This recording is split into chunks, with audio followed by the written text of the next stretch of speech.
हम लोग अभी आज बात कर रहे हैं जनरल प्लेन मोशन के बारे में।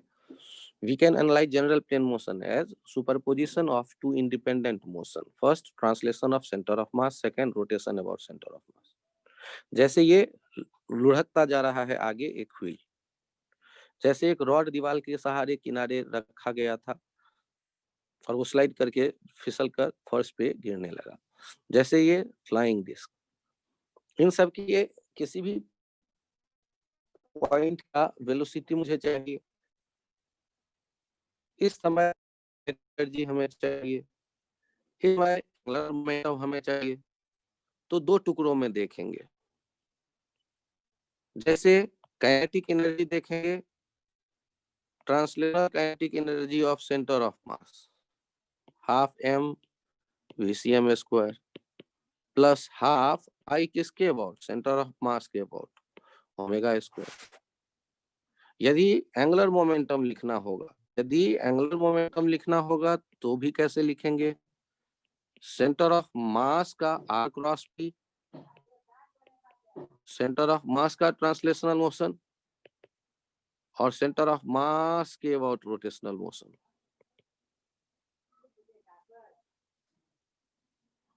तो तार के खोल देते, बाद में फिर लगा देते। तार के खोल के एक हाथ कह दिल कहबे, हम कह दिए।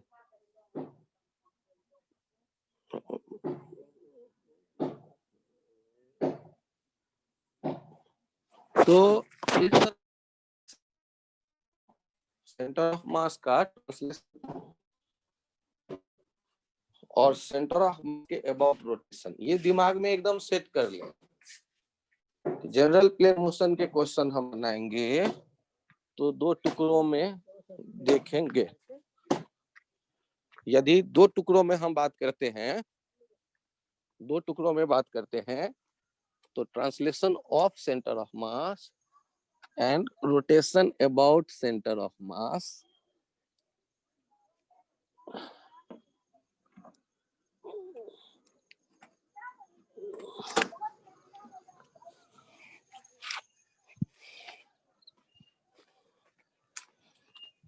एंगुलर मोमेंटम चाहिए तो सेंटर ऑफ मास के ट्रांसलेशन को ध्यान में रख के एंगुलर मोमेंटम पता कर लो, और सेंटर ऑफ मास के अबाउट रोटेशन का एंगुलर मोमेंटम पता कर लो। चूंकि दोनों वेक्टर क्वांटिटी है, फिर उन दोनों को ऐड कर दो तो पता चल जाएगा टोटल एंगुलर मोमेंटम ऐसे ऑब्जेक्ट का जो जनरल प्लेन मोशन शो कर रहा हो। काइनेटिक एनर्जी चाहिए तो सेंटर ऑफ मास का काइनेटिक एनर्जी लिखो, पॉइंट मास ध्यान मानकर, और सेंटर ऑफ मास के अबाउट रोटेशन देखकर रोटेशनल काइनेटिक एनर्जी लिख दो। तो ये जनरल प्लेन मोशन का बेसिक आइडिया। यहाँ देखो सेंटर ऑफ मास वाला वेलोसिटी, सेंटर ऑफ मास के अबाउट रोटेशन वाला वेलोसिटी, उनका रिजल्टेंट। तो ये सुपर इम्पोज कर देंगे, वेक्टर सम कर दो, रिजल्टेंट ये आ गया उस पर्टिकुलर पॉइंट का वेलोसिटी। तो हम लोग जनरल प्लेन मोशन सोचते वक्त एक ट्रेंड बना लें कि यही दो चीजें दिमाग में रखें। एक ट्रांसलेशन किसका देखें, सेंटर ऑफ मास का। उस समय ये मान करके चलें कि जैसे केवल सेंटर ऑफ मास एक पॉइंट मास है और ट्रांसलेट कर रहा है, उसका angular momentum r cross p। और दूसरा पार्ट उसका देखें जिसमें सेंटर ऑफ मास के अबाउट केवल घूम रहा है, वो आगे नहीं बढ़ रहा है सेंटर ऑफ मास। वहां पर केवल दूसरे टुकड़े में हम ये इंडिपेंडेंटली सोचेंगे कि सेंटर ऑफ मास के अबाउट ये घूम रहा है। तो translation of centre of mass, rotation about centre of मास। तो इस दो टुकड़े में हम जनरल प्लेन मोशन को हमेशा देखने की कोशिश करेंगे। सुनिए और सोचिए, यदि कोई ऑब्जेक्ट हमें घूमता दिख रहा होता है केवल रोटेशन, तो हम लोग एक, और ओमेगा यदि कांस्टेंट होता है तो हम लोग केवल एक एक्सलेशन देखते हैं, ओमेगा स्क्वायर r। याद करिए, किसी भी पैरामीटर पे जो पॉइंट है वो सेंटर के अबाउट, इसको क्या नाम देते हैं, सेंट्रीपिटल एक्सलेशन। और यदि अल्फा होता है तो अल्फा के लिए हम क्या देखते हैं, अल्फा r, ये टेंजेंशियल एक्सलेशन। Alpha are. और यदि आप इसको ट्रांसलेट भी करता देखते सेंटर ऑफ मास को, तो ट्रांसलेट का मतलब कि सारे पॉइंट का वैसा ही एक्सलेशन, ट्रांसलेशन वर्ड तो ऐसे देखते हैं। और ये सारे यदि इकट्ठा करके आप देखें तो ये कैसा दिख रहा होगा, यदि कोई व्हील जिसके सेंटर ऑफ मास आगे एक्सलरेटेड है अल्फा और जिसके पास ओमेगा भी है, ये ऐसा सीन होने पर कोई भी जो पॉइंट होगा उस पॉइंट का एक्सलेशन देखिए। एक तो आप देखेंगे ओमेगा स्क्वायर आर, एक देखेंगे अल्फा आर और एक देखेंगे ए। तो नेट एक्सलेशन इन्हीं का वेक्टर सम होगा। सोचिए यहां यदि पॉइंट होता तो इधर ओमेगा स्क्वायर आर, ये ट्रांसलेशन का, ये सर्कुलर मोशन वाला ओमेगा का, ये टेंजेंशियल एक्सलेशन अल्फा आर, और सेंट्रीपिटल सेंटर का एक्सलेशन ट्रांसलेशनल मोशन वाला ये, इन सब का वेक्टर सम कर देंगे। ये सुपरपोजिशन का आइडिया बड़े काम का है। जिनको ये पॉइंट समझ में आ जाए उन्हीं के लिए। एक टर्म आता है रोलिंग, तो रोलिंग यही है रोलिंग, ये जो आप ऐसे देख रहे हैं आगे बढ़ना और घूमना, ये जमीन पे ऐसे लुढ़कते चला जाता है, दैट इज रोलिंग। और यहाँ पर एक टर्म आता है प्योर रोलिंग। 99.99% केस में ये यही है यूज में, प्योर रोलिंग। अब यदि 99% केस में यही यूज में है तो इसको कैसे हम देखते हैं, when F is friction static हो, फ्रिक्शन क्या हो, स्टैटिक हो, तो ये हो जाता है प्योर रोलिंग। ये कंडीशन है एक इकलौता, या इसको ऐसे देखते हैं, when point of contact is at rest with respect to the contact surface. When point of contact is at rest with respect to the contact surface. When point of contact is at rest with respect to the contact surface, then the rolling is called pure rolling. Pure rolling. In this case, friction must be static. तो आपको यदि ऐसा लगे ये आगे बढ़ रहा हो और पॉइंट ऑफ कांटेक्ट रेस्ट पे हो, तो ये दो कॉन्ट्राडिक्टरी टर्म हो गए। याद करिए, पॉइंट ऑफ कांटेक्ट के लिए वेलोसिटी कैसे देखेंगे, एक तो रोटेशन अबाउट सेंटर ऑफ मास और दूसरा ट्रांसलेशन ऑफ सेंटर ऑफ मास। यदि ये दोनों बराबर हो जाएं तो हम इस P पॉइंट का वेलोसिटी कितना कह देंगे, v minus omega r equals to 0, मतलब v equals to omega r. Point of contact is at rest, point of contact is at rest.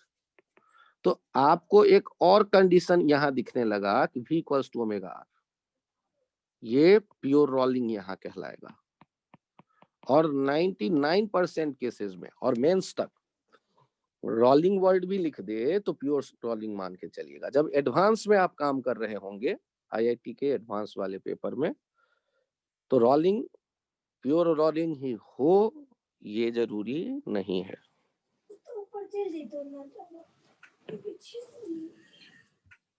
क्या यहाँ तक आप लोग सुन पा रहे हैं?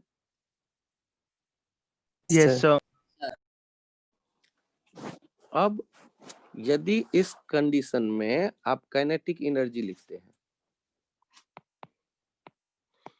तो ये हो जाएगा half mv square plus half I omega square, I centre of मास वाला, और ये v को आप ओमेगा आर लिख सकते हैं, क्योंकि अभी अभी आपने देखा प्योर रोलिंग वाले केस में।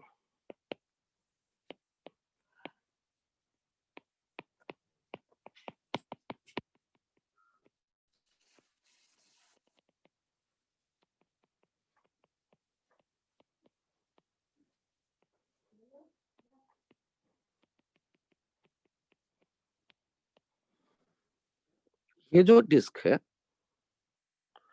इस डिस्क में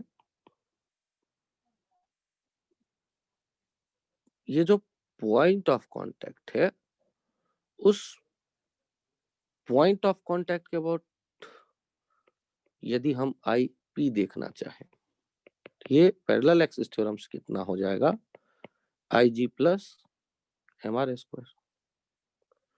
तो I G plus M R square parallel axis theorem, parallel axis theorem. तो हम लोग यहाँ क्या देख रहे हैं कि प्योर रोलिंग के केस में जो ट्रांसलेशन और रोटेशन हम देख रहे हैं के बदले प्योर रोटेशन देख के भी एनर्जी लिखा जा सकता है पॉइंट ऑफ कांटेक्ट के रेस्पेक्ट। जो पॉइंट ऑफ कांटेक्ट के रेस्पेक्ट में हम ऐसे कह सकते हैं, पॉइंट ऑफ कांटेक्ट के रेस्पेक्ट में ऐसे कह सकते हैं जैसे ये प्योर रोलिंग प्योर रोटेशन जैसा है, प्योर रोलिंग प्योर रोटेशन जैसा है।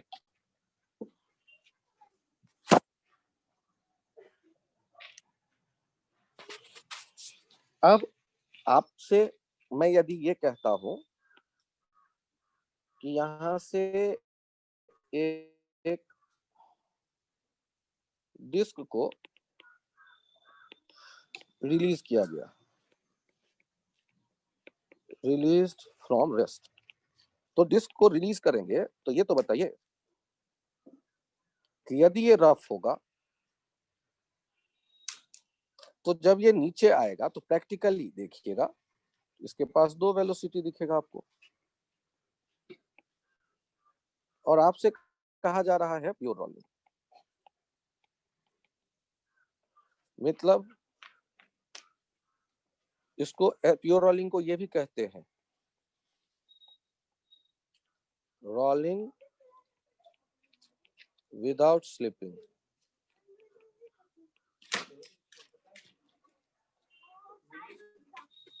Rolling without slipping. उड़ने जा प्यार पड़ने लगे उड़िया का वो हबरा हो अपने पैर पे कुल्हाड़ी मारी, तो सावधानी से। तो यहाँ पर आप लोग ये बताइए, यदि आपसे कह दिया जाए कि यही बताओ कितना होगा, इस कंसेप्ट को समझ लें तो सोचेंगे क्या, loss in potential energy, gain in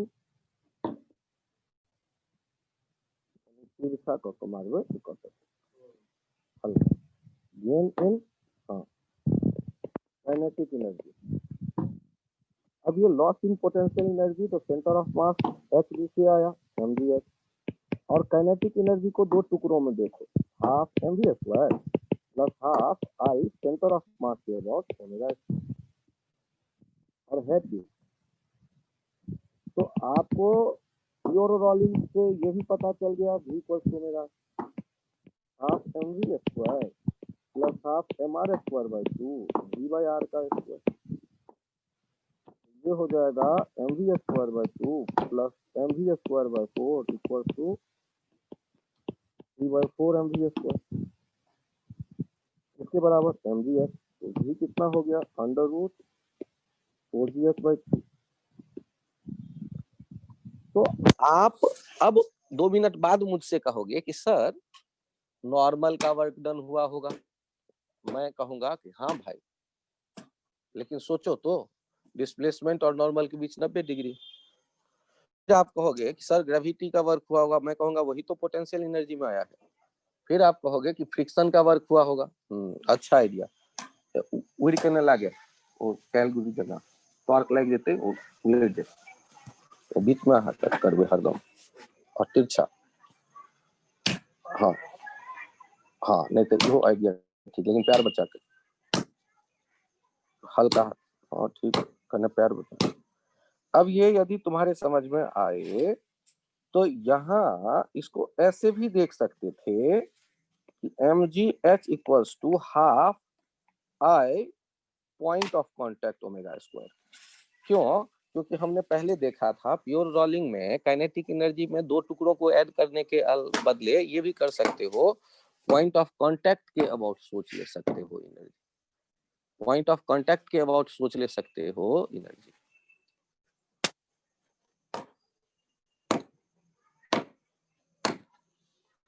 point of contact के अबाउट प्योर रोटेशन देख के ये हो जाता है 3/2 mr², और ये हो जाता है v²/r², mgh। तो यहाँ से भी क्या आ गया, v आ गया अंडर रूट 4gh/3, दोनों से एक ही रिजल्ट आएगा।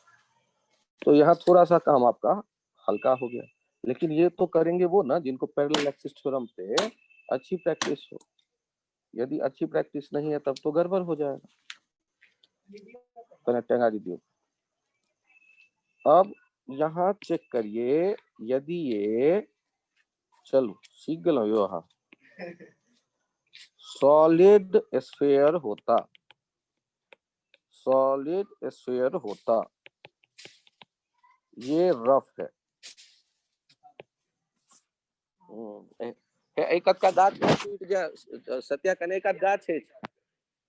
हाँ हाँ, अपना दिस पकड़ के खींच ले, एक का बाहर एनो के गाछ को देख ली। हाँ आबि जात, एक पकड़ लिया, हमरा लगेगा सॉलिड स्फीयर थे। सॉलिड स्फीयर जो है, अब यदि ये रेस्ट से रिलीज किया गया, बहुत बढ़िया, रेस्ट से रिलीज किया गया, आबि जाओ ना, आबि जाओ। अब यहाँ आते आते इसको आप देखो कि एच हाइट नीचे आते आते प्योर रोलिंग कहा गया, कितना होगा वेलोसिटी भी पूछ दिया गया, हम क्या लिख देंगे mgh equals to half IP omega square, half 7/5 mr², 2/5 mr² solid sphere का सेंटर के अबाउट होता है, पॉइंट ऑफ कांटेक्ट के अबाउट पैरेलल एक्सिस थ्योरम से 7/5 हो जाएगा। हाँ हाँ, आओ ना, घर छथिन सुतले এটা तो सामने रखे v²/r²। आप बताइए मुझे 7/10 mv², क्या चूल्हा काज करे छै ये बोरा में? अच्छा, ओहो, तो यहाँ आ गए हमारे पास 10gh/7, 10gh/, हाँ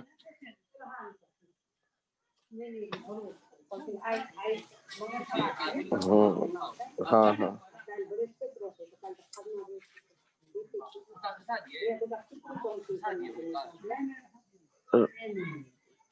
एक काज करू, हम एतऽ साथ काटि दै छियै, दिया ने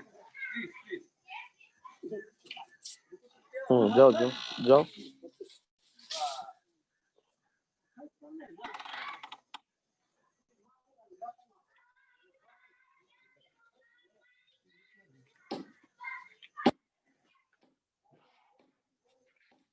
इसमें आप में से कुछ बच्चों को ये लग रहा होगा वर्क डन बाय फ्रिक्शन 0 क्यों हुआ? तो ध्यान से सोचिए, जिस पॉइंट पे फ्रिक्शन एक्ट कर रहा होगा उस पॉइंट का वेलोसिटी कितना है? 0। तो उस पॉइंट का डिस्प्लेसमेंट कितना? 0। आपके मन में विचार आएगा सर ये तो गलत बात है, पूरा तो पूरा नीचे तो आ गया है एस ऐसे चल करके एल लेंथ। तब मैं आपको याद दिलाता हूं कि आप उस पूरे ब्लॉक का डिस्प्लेसमेंट मत देखिए, आप उस पॉइंट का डिस्प्लेसमेंट सोचिए। तो किसी भी मोमेंट पर पॉइंट ऑफ कांटेक्ट का वेलोसिटी 0 है। क्यों? क्योंकि इसके पास v और ओमेगा आर दोनों का सुपर इम्पोज करके रिजल्ट आता है, वो आता है 0। तो यदि पॉइंट ऑफ कांटेक्ट का 0 आ रहा है वैल्यू, तो हम लोग क्या कहने वाले हैं कि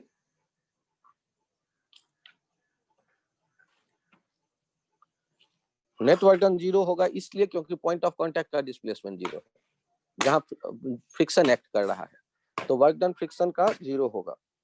यदि काइनेटिक फ्रिक्शन होता तब हम उसे 0 नहीं करते। यदि ये प्योर रोलिंग नहीं होता तब ये काइनेटिक फ्रिक्शन का ये फ्रिक्शन स्टैटिक के बदले काइनेटिक हो जाता और उसका वर्क डन 0 नहीं होता। तो ये फिर ऐसे नहीं लिख देते, वहां ये loss in potential gain in kinetic. Pure rolling में ऐसा कर सकते हैं।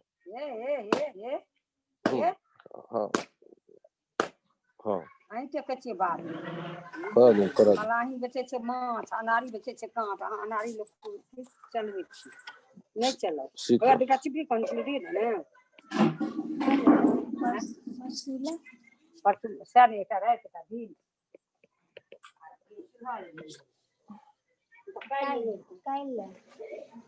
एक चूल्हा और एलिस ने कोई ठाम से एलिस चिपड़ी भा देता है की करो वहीं पहले तू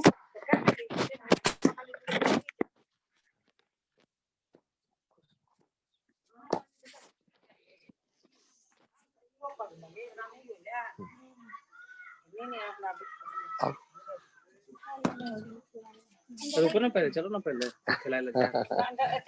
क्या सब चीज है बस बस बस ठीक है। अरे बस तो बस बुआ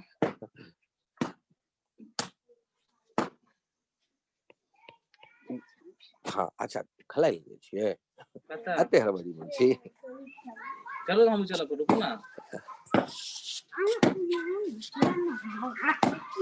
बस बस बस। तो अब ये मुझे बताइए कि यहाँ पर ये रेस्ट से रिलीज करते हैं और ये स्मूथ होता तो नीचे आते आते ये जो सॉलिड बॉल है, इस बॉल को आप ध्यान से देखो, ये इंक्लाइन प्लेन है, एच हाइट नीचे आ गया। क्या आपको लगता है कि यहाँ रोटेट करते हुए बॉल आएगा नीचे या केवल स्किड करते हुए नीचे आएगा? यहाँ फिजिक्स मत लगाइएगा, आप खुद ही एनालाइज करिए और सोच के बताइए। अच्छा बुआ ओरिया क्या कने प्यार बचा के अब मुझे सोच करके जवाब दीजिए, यदि ये नीचे आता है तो नीचे आने पर इसकी वेलोसिटी कितनी होगी? अब वेलोसिटी कितनी होगी तो यहाँ भी आप क्या सोचने वाले हैं? Loss in potential energy gain in kinetic energy. किनका ये हेथी ने रहती है चलो हाँ तो कहो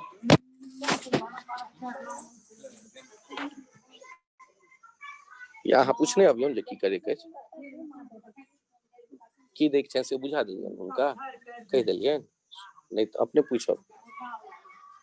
ये यहाँ पर अब मुझे बताइए v कैसे निकालेंगे आप, उसके लिए रास्ता तो सिंपली आपके दिमाग में ये आ गया कि mgh हाफ mv स्क्वायर के बराबर loss in potential gain in kinetic.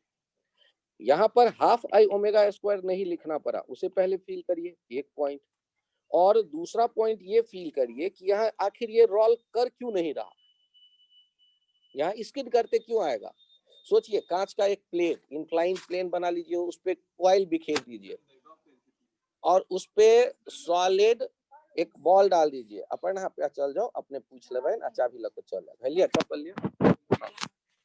अब ये बताइए मुझे कि यदि इंक्लाइन प्लेन कांच का हो, उस पे ऑयल बिखेर दें जिससे कि फ्रिक्शन नहीं के बराबर हो जाए, और उस पे आप डाल दें एक बॉल आयरन का, तो आपको क्या लगता है कि वो आयरन बॉल स्लाइड करते नीचे आ जाएगा या रोल करते हुए आना चाहिए उससे नीचे? फ्रिक्शन जीरो मान लो, किसी भी हालत में फ्रिक्शन को जीरो कर दिया है। अब तो आखिर क्या मिसिंग है, रोल क्यों नहीं कर रहा है, उसके बारे में क्या आप सोच पा रहे हैं, बताइए मुझे। सर आखिर फ्रिक्शन। हाँ, तो अब नेक्स्ट क्वेश्चन ये बनता है कि आप जब किसी ऑब्जेक्ट को इंक्लाइंड प्लेन पे रखते हैं जो रफ है, तो रफ है तो इसको रोल करवाने वाला काम कर रहा है फ्रिक्शन, और फ्रिक्शन जो है उसका जो टॉर्क बनता है वही इसे रोल करवाएगा।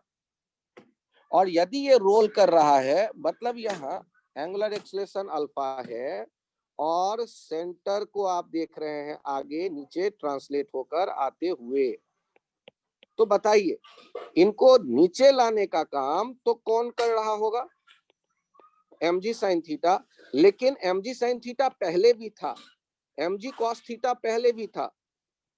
रोल करवाने की जिम्मेदारी क्या इनकी है? क्या ये करवा पाएंगे सेंटर ऑफ मास के about roll? No sir. N या mg sin थीटा या mg cos थीटा क्यों नहीं रोल करवा पाएंगे? क्या दिक्कत है?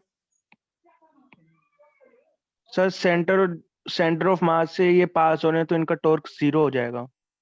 बहुत बढ़िया भव्या। अब नेक्स्ट सोचिए, यदि मैं बात करूं कि बताओ कि फ्रिक्शन कितना होगा, तो आपको क्या लगता है कि क्या फ्रिक्शन हमेशा म्यू एन लिखते हैं स्टैटिक फ्रिक्शन, या जीरो से म्यू एन तक कुछ भी हो सकता है?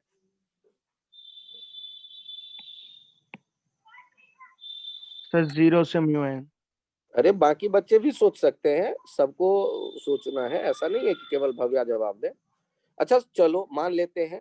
अब ये मुझे बताओ कि जीरो से म्यू एन कुछ भी होगा तो ये फ्रिक्शन कितना होगा, ये कैसे डिसाइड किया जाएगा? इस पे विचार करें। फिर ये अल्फा कितना होगा, इसको सोचें। फिर ये ए कितना होगा, इसके बारे में सोचें। अब ये कुछ पॉइंट्स आए जिनको हमें ठीक है, ठीक है। कोई दिक्कत नहीं है। नहीं, कोई दिक्कत बस। तो अब यहाँ हमें ये बताइए आप, इसके लिए रास्ता क्या होना चाहिए, कैसे कैसे कैलकुलेट करें? बहुत बढ़िया। तो आपने जैसे कहा कि जैसे मैंने पहले भी कहा है कि ट्रांसलेशन, रोटेशन, रिलेशन, 3 पार्ट में इवेंट को एनालाइज करें। तो ट्रांसलेशन, रोटेशन, रिलेशन। ट्रांसलेशन के लिए एक इक्वेशन देखिए, n बराबर mg cos थीटा। ट्रांसलेशन का दूसरा इक्वेशन देखिए, mg sin theta minus F S. आप रख दियो, छोड़ दियो, चलो आप ओकरा दी सत्या कह दे, सत्या के दो। अब ये equals to f mg sin theta minus F S equals to ma। Next और क्या? तो ये दोनों तो हो गए ट्रांसलेशन। अब मुझे बताइए रोटेशन के लिए क्या? F S into r that is torque equals to I alpha. तो ये हो गया रोटेशन। और रिलेशन के लिए देखिए, रोलिंग कहते ही आपके दिमाग में क्या आया था? v equals to omega r. और यदि इनको डिफरेंशिएट कर दें तो dv by dt d omega by dt r, मतलब a equals to alpha r. अरे आपने तो ये पहले से ध्यान रखा है कि रिलेशन के लिए यही यूज करते हैं। तो देखिए रोलिंग में भी रिलेशन के लिए यही आ जाएगा, a equals to alpha r. तो हम लोगों ने 3 इक्वेशन बना लिए, एक ट्रांसलेशन, एक रोटेशन, एक रिलेशन। अब जो मुझे वैल्यू चाहिए कैसे मिलेगा? तो देखिए, आप इक्वेशन को नंबर देते हैं 1, 2, 3 एंड 4। अब ये 4 को आप 3 में रखिए और 3 से जो एफ एस आए उसको 2 में रख दीजिए। तो सॉल्व करते वक्त क्या लिखेंगे?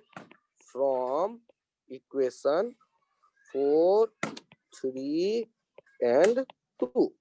देखिए ध्यान से, mg sin theta minus F S equals to m, a के बदले क्या लिख रहे होंगे, अल्फा के बदले a बाई आर, तो F S R square by I. अब यहां से चेक कर लीजिए, mg sin theta upon 1 plus M R square by I, ये हमारे पास आ गया एफ एस। तो ये जब एफ एस आ गया तो एक इक्वेशन तो हमने ये देख लिया, ये रिजल्ट, इक्वेशन नहीं एक रिजल्ट जिनको याद करना है। और हम क्या जानते हैं, F S should be less than और इक्वल्स टू म्यू एन। तो यहां से क्या आ जाएगा, mg sin theta upon 1 plus M R square by I, it should be less than और equals to mu mg cos theta. अब यहां से सॉल्व करिए, tan थीटा mg दोनों तरफ कट गया, 1 plus M R square by I. तो इससे हमें क्या पता चल गया, लेस देन और इक्वल्स टू, ये म्यू हमारे सामने एक रिलेशन आ गया। मीन्स प्योर रोलिंग होगा इंक्लाइंड सरफेस पे तब जब फ्रिक्शन हो, और फ्रिक्शन हो तो कम फ्रिक्शन होगा तो प्योर रोलिंग नहीं होगा, फ्रिक्शन सफिशिएंट हो। अब सफिशिएंट को कैसे एक्सप्लेन करेंगे, ये रिजल्ट एक्सप्लेन कर रहा है कि mu should be greater than और equals to tan theta upon 1 plus M R square by, tan theta भी एक नंबर देगा और 1 plus M R square by I भी एक नंबर देगा। तो म्यू न्यूमेरिक वैल्यू आपको मिल जाएगा प्योर रोलिंग के लिए क्या रिक्वायर्ड है। आई का वैल्यू डिपेंड करेगा ऑब्जेक्ट क्या है, डिस्क होगा तो अलग, स्फीयर होगा तो अलग, होलो स्फीयर है अलग। तो इस तरह हम लोग म्यू के बारे में अब बातें कर रहे हैं। यहाँ अभी भी बाकी आपके मन में विचार आ रहे होंगे कि सर ए तो बाकी रह गया, अल्फा तो बाकी रह गया। अभी देखिए एफ एस के बदले आई अल्फा बाई आर लिख दें तो यहाँ पर ए निकल करके जाएगा, एफ एस के बदले आई अल्फा बाई आर और आई अल्फा के बदले ए बाई आर, और यहाँ से ये आ गया था M G sine theta 1 plus M R square by I. यदि आप यहाँ देखें A I by M R square into M, और ये आ जाता है M G sine theta upon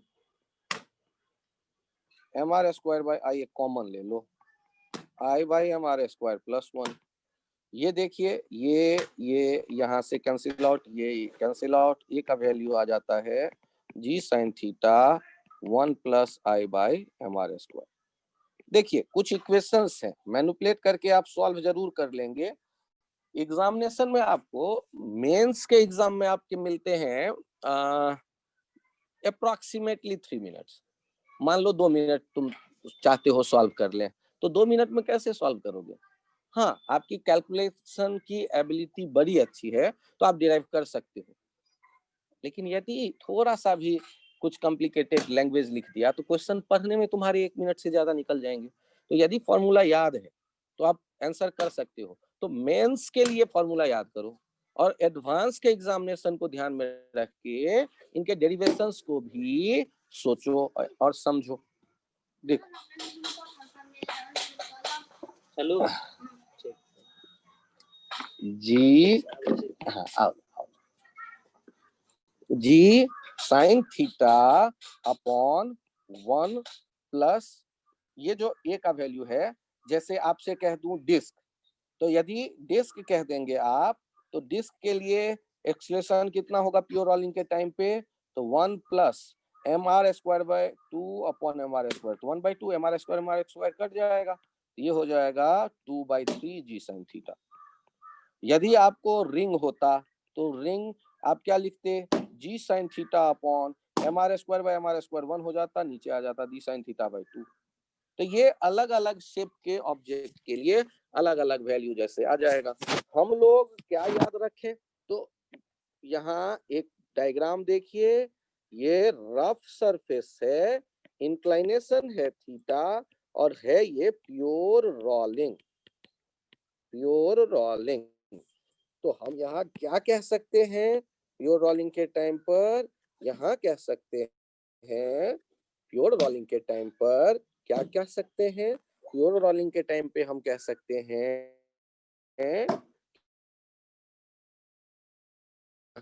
equation हो जाएगा कि इंक्लिन प्लेन स्लाइड करके आता तो जीटा और plus I by R square, I ऊपर है, एम आर स्क्वायर नीचे है। फ्रिक्शन देखिए, फ्रिक्शन यदि रुका रहता, रफ बहुत ज्यादा होता, ब्लॉक रुकता तो एम जी साइन थीटा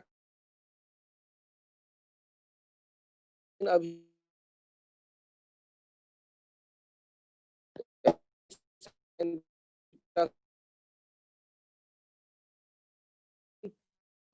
ऊपर और आई नीचे पड़ेगा आपको, एंड इक्वल्स और friction bar square by I. अब ये यदि आपको समझ में आ जाए तो अल्फा यदि पूछेगा, जनरली काम में आता नहीं, ये इक्वल्स टू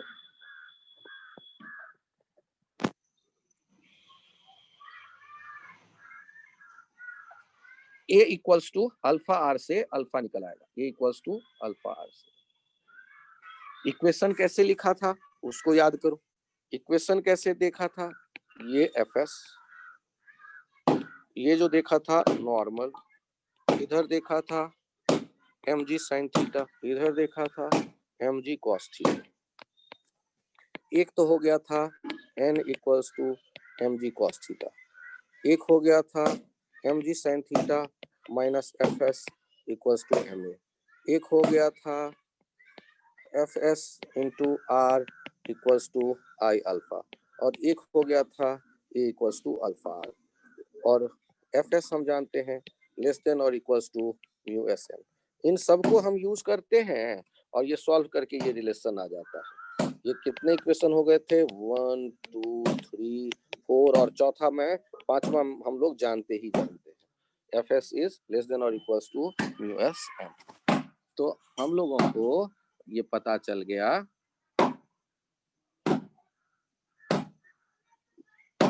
बुआ छोड़ दियो, आराम से प्यार बच्चा। तो ये हमारे पास कुछ रिजल्ट्स आ गए, इनको सॉल्व करके रिजल्ट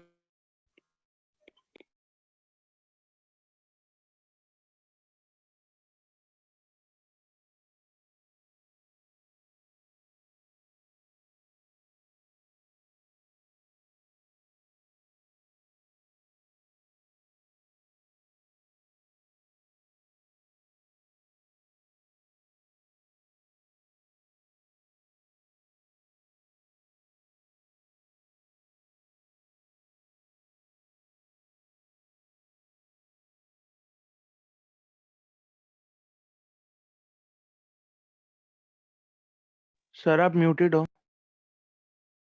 हाँ, अब इस एग्जाम्पल में पिछले वाले पेज को मैं एक बार फिर बोल दूं, पिछला वाला पेज फिर से देखिए कि यदि प्योर रोलिंग की बात मैं करता हूं तो प्योर रोलिंग में आप क्या देख रहे हैं कि object M G sine theta नीचे लाना चाहता है, एफ एस ऊपर रोकना चाहता है, एफ एस के कारण ही घूमेगा, ये एफ एस के कारण यहाँ आ रहा है अल्फा, और ये सेंटर ऑफ मास आगे बढ़ रहा है।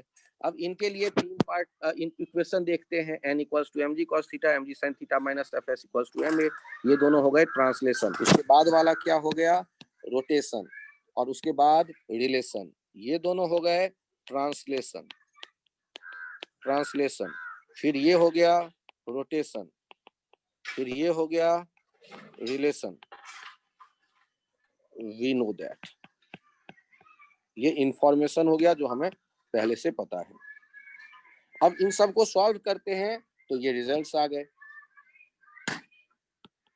और ये रिजल्ट्स एक कितना हो गया, G sine theta upon 1 plus I by M R square, F S कितना हो गया, M G sine theta upon 1 plus M R square by I, mu should be greater than और equals to tan theta upon 1 plus M R square by I, A equals to alpha R. ये सारे results हैं जिनको आप use कर सकते हैं, आपसे पूछा जाता है तो।